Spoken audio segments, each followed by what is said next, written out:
welcome to 3 Count Commentaries. I am MagMongoSlade, and today we're going to talk about AEW losing its cool factor as if it ever had a cool factor in the beginning.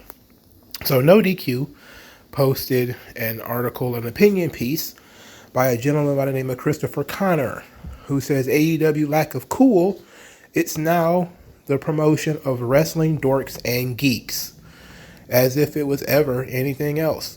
And this article is very timely as we see the numbers for its head-to-head matchup with NXT being less than stellar.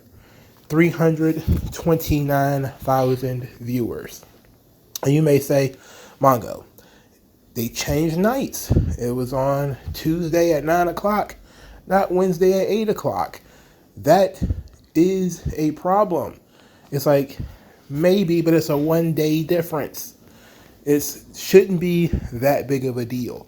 But also the big problem is, if you watch the show, if you saw the attendance, if you look at everything in totality, the energy of AEW is in the toilet. It's in the toilet.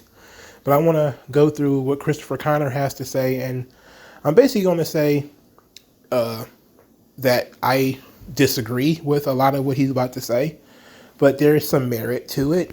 So let's get into it. He says, AEW has lost all its cool and hip mojo, and now is the promotion of wrestling dorks and geeks. When AEW first started out, they were able to rope some celebrities in who had mainstream appeal and were cool. Mike Tyson, Shaquille O'Neal, Snoop Dogg, T-Pain, and Gabriel Iglesias were just some of the celebrities who interacted with the promotion. While it wasn't a huge boost for numbers, it added some value in having the promotion be a cool alternative to the WWE. But ever since the loss of Jade Cargill, CM Punk, and especially Cody Rhodes, there have been less celebrities involved with AEW, and with WWE fully invested with Nick Khan and Paul Levesque in leadership, the celebrities and influencers have gone back to the WWE in drives. He meant droves. So this is about celebrity involvement. Now, what you need to realize is that it was mostly Cody that was pushing the celebrity involvement stuff, because Cody studied the WWF, he studied WCW. He knew that if you have celebrities involved, much like the first WrestleMania, where there was tons of celebrities involved, like Liberace and Muhammad Ali and Mr. T, etc., it gets mainstream attention. So yes, that was Cody Rhodes' initiative, is to get more celebrities involved. And the celebrities fell off a cliff when Cody left, because Cody was trying to take AEW mainstream from the very beginning. But AEW was never cool because they were paying celebrities to come in. AEW was different, but it was never actually a cool product, because underpinning all of the celebrities is a wrestling show that is for fans of Ring of Honor from 2004. That's always been the problem. The fan base of AEW is built rock solid on people who are fans of the Young Bucks, fans of Kenny Omega, and New Japan Pro Wrestling and Ring of Honor and that type of stuff. Those people are not cool. That's not a cool fan base. I'm sorry. I hate to break it to you. So you can bring in Mike Tyson and Snoop Dogg and they can do fun stuff. And they did. But that was not what made AEW cool, because it wasn't cool. It just made them a little bit more mainstream. So he continues saying, look at the main roster and tell me how many of the wrestlers are cool, or some come across as hip or trendy. Besides the majority of the roster being on the smaller side and not physically built, a lot of them come across as dorks, blaming on the gimmick, the wardrobe, the ring attire, or just how they were presented by AEW, but they don't scream, I want to hang out with them. This is a legitimate critique. Stone Cold Steve Austin and The Rock were two guys that you wanted to imitate. You wanted to talk like them. You wanted to be like them. even if you weren't really a huge fan of pro wrestling, you were familiar with Stone Cold Steve Austin, with Hulk Hogan, with The Rock, etc. And that's a good point. That's a point that even I really didn't pay that much attention to. But that's a fair point. But this has always been the case with AEW. There has never been anybody in AEW that you've wanted to imitate or be like, or thought was funny or very entertaining, or able to break through and be a mainstream star. So he continues by saying, point out to me how many of these wrestlers are even in the mainstream entertainment, hip hop, or social media world. It's not many that are, he says, MJF, Mercedes, Swerve Strickland, have either been poorly booked, made to look cringe, or don't have the popularity to get the big names on their side. Well, Swerve brought in like DJ, what was that? I forget it. He brought in Rick Ross. So he brought in Rick Ross. He brought in Trina. That meant something for AEW. But this goes back to the celebrities. It's not translating. Like the TV attendance and the TV ratings were going down as they were doing that stuff. So it wasn't quite working out the way that this guy would think. But they are trying to have some kind of crossover success. And it's the attempt that matters, because who knows, he may pay off later. But for right now, as we're discussing this right now, it's not working out. He says, part of it is the fact that the majority of AEW's wrestlers that are not from WWE are indie wrestlers who grew up basically in wrestling and have no access or connections to celebrities. They don't come from the NFL or college football world. They don't hang out with actors. None of them are hip with the music scene. Okay, that's a good point, but this is what their audience wants. Their audience wants these indie wrestlers. They don't want crossover acts. They don't really care about, the athletic background of a recruit or something like that. WWE is bringing people in who have brand deals already. They're bringing people in who have big numbers of social media followers, regardless of what their character or anything like that is. But AEW is not about that. This is what makes them different. But I also agree, this is kind of what makes them lame. But I will also say, I don't agree that celebrities equal cool. I don't think most celebrities are cool. They have big followings, but most celebrities are followers themselves. A lot of influencers are often people who are influenced themselves and do a good job of mimicking what they've seen in the past. And they're very hollow, which is why they're able to just reflect whatever society wants them to say. They say it. Whatever society wants them to do, they do it. They don't have any values of their own. So this is a very different celebrity class I think we're dealing with as well. He says, if you're an influencer or an athlete or actor who is a fan but not a hardcore fan, who would you rather associate with? Someone who looks half your size and comes across as a common fan? Or someone who is the same size, bigger, looks in great shape, and gets pop culture? It's a no-brainer, and a big reason why the vast majority of the celebrities and influencers have shunned AEW in recent years. Okay.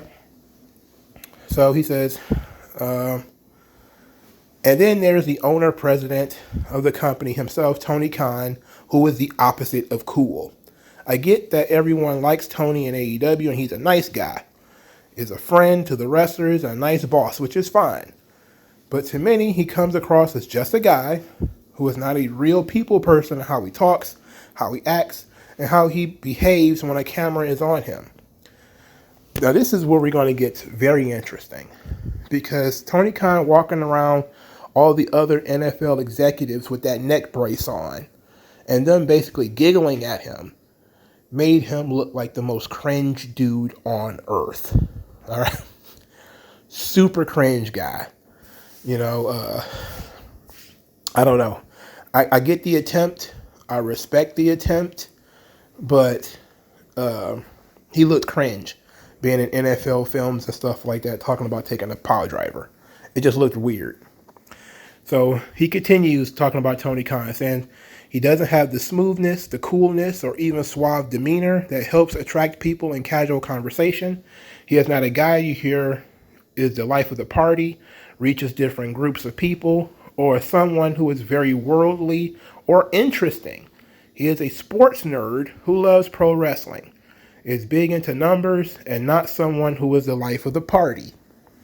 This is a good point too, because part of selling wrestling and I hate to bring it to you, but it was Vince. Vince's personality very helped sell the company when WWE was on top. Every time it's been on top.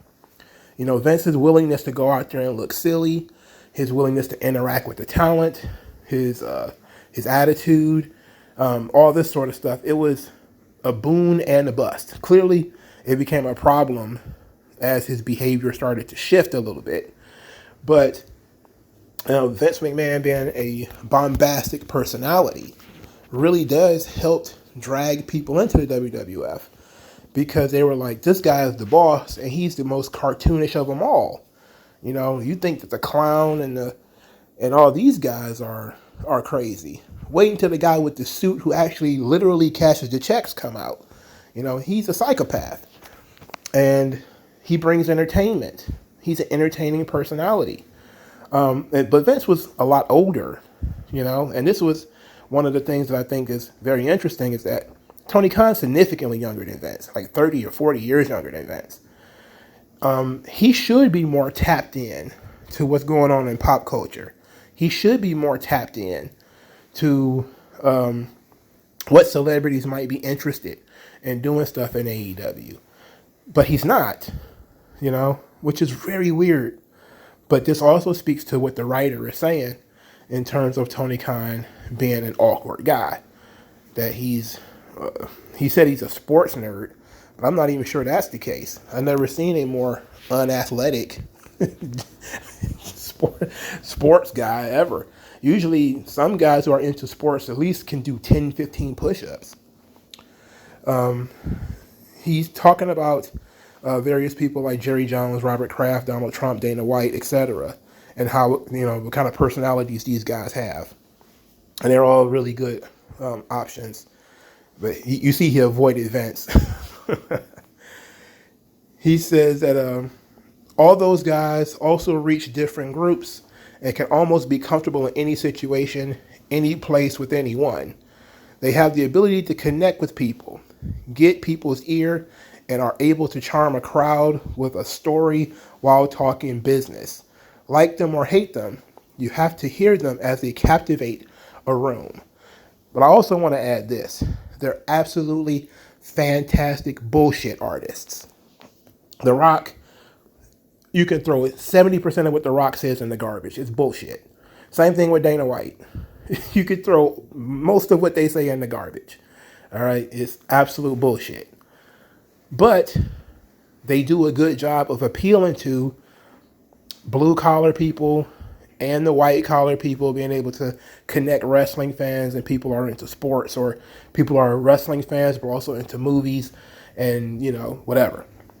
And Dana White did a really good job of popularizing the UFC, humanizing the performers, making them more relatable, not just rock'em sock'em robots in human form, which is what they were before The Ultimate Fighter.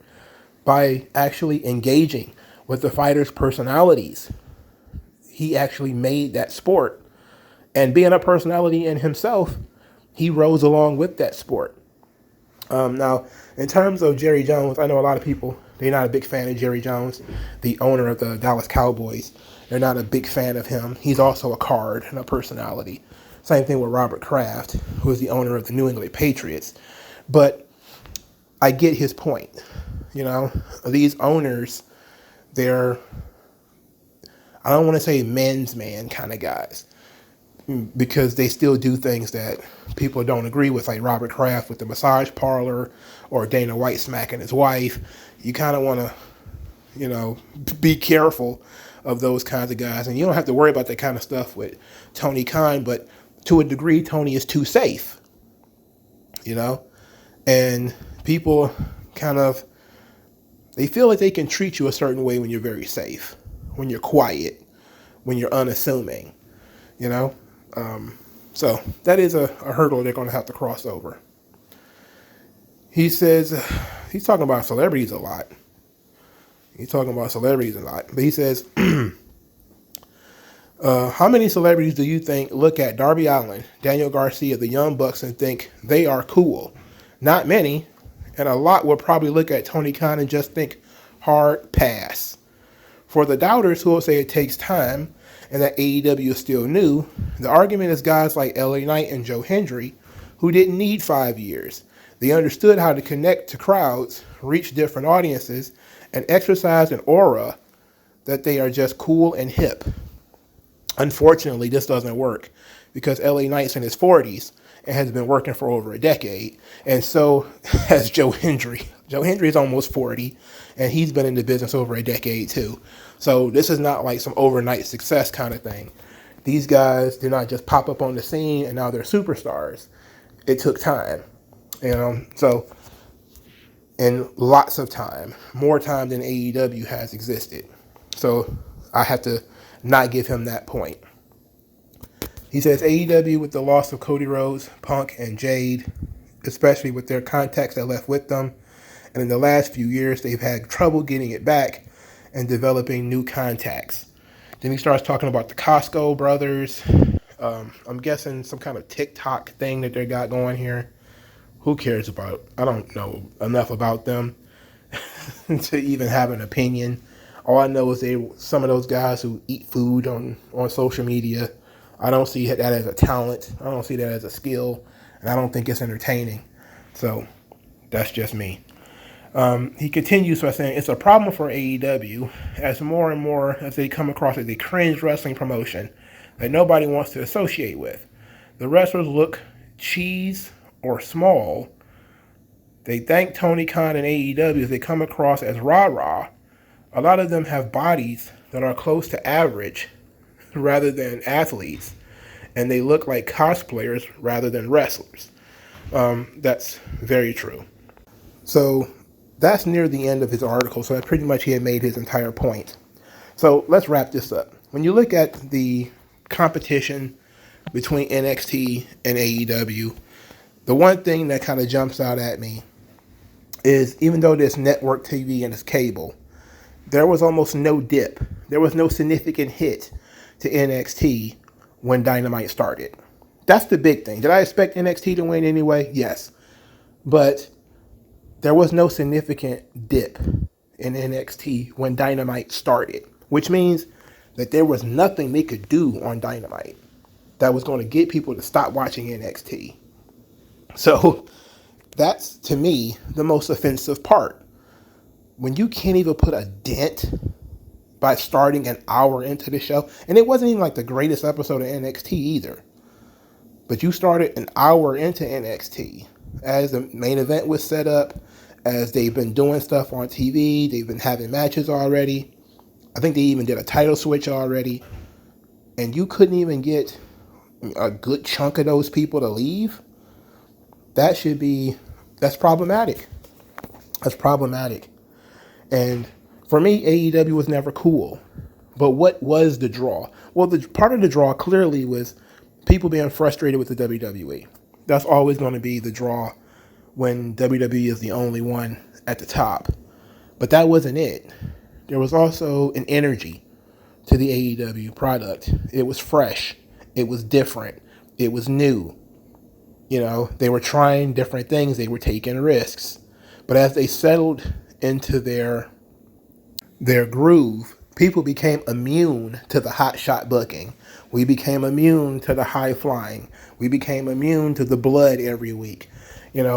Once we stopped getting sort of fresh new stars and situations, we started getting people we saw before. Danielson, Moxley, Claudio, a bunch of guys we saw on WWE TV. That changed things a little bit. And those people did not draw the way that Tony thought. So bringing them in didn't really do them any good.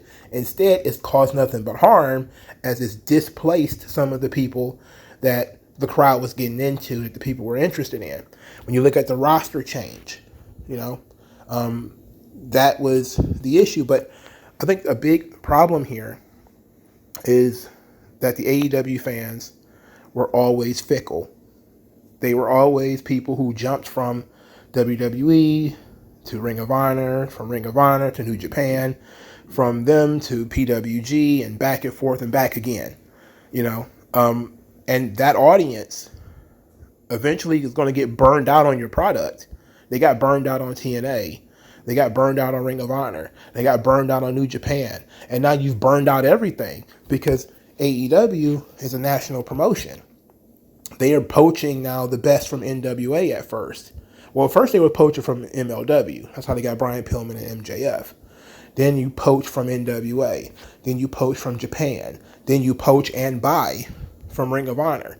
Eventually, there's no more talent that you can poach, bring in, and do surprises. And then you have to actually start booking stories. You have to actually start booking products that people want. And that's the biggest weak point AEW has now. There is no more Sting. There are no more CM Punks that you can sign and bring in and artificially juice the crowd and pop a TV rating and pop your attendance. That's over. It's done for. And I said that when it happened, that CM Punk was the pinnacle. They couldn't go any higher. You couldn't do anything more outside of John Cena or Undertaker or somebody like that, or The Rock popping up on Dynamite. There's nothing else you can do. Everybody's hoping now, praying that Shane McMahon's going to come in there and pop everything and get everybody to talk. But Shane McMahon's in his 50s. Is that really what you want to hinge the entirety of your company on? Some guy in his 50s having goodwill and bringing people who are going to be curious back to the product? Okay. But AEW's never been cool. I never thought of it as a cool product, because even when they were rising, it was basically because it was a different product, because they were, doing things that WWE was not willing to do, like thumbtacks and barbed wire and bleeding and stuff like this, cussing. But now AEW, they have settled in. They've been tamed a little bit. And what we see now is that they cannot work within the criteria in order to be a long-running company. But what do you guys think? Like, share, subscribe. I'll talk to you guys later.